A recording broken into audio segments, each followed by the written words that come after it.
নমস্কার।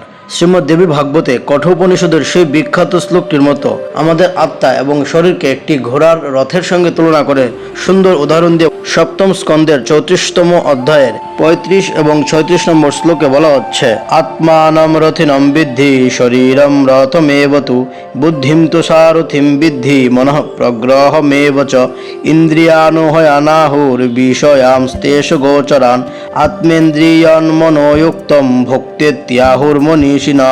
অর্থাৎ জীবাত্মাকে রথের স্বামী আর শরীরকে রথ বুঝো, বুদ্ধিকে সারথি আর মনকে এই রথের লাগাম বুঝো। বিদ্বান লোক অর্থাৎ জ্ঞানী লোক ইন্দ্রিয়গুলোকে ঘোড়া, বিষয়কে ওই ঘোড়ার চলার রাস্তা বলে থাকে, আর শরীর, ইন্দ্রিয় তথা মন এগুলোর সাথে থাকা জীবাত্মাকে ভোক্তা বলে। এগুলোকে বুঝে জীবনের সঠিক অর্থকে আহরণ করে আমরা মুখ্যের দিকে এগিয়ে যাব এবং আমাদের অন্তিম লক্ষ্যকে আমরা অর্জন করব।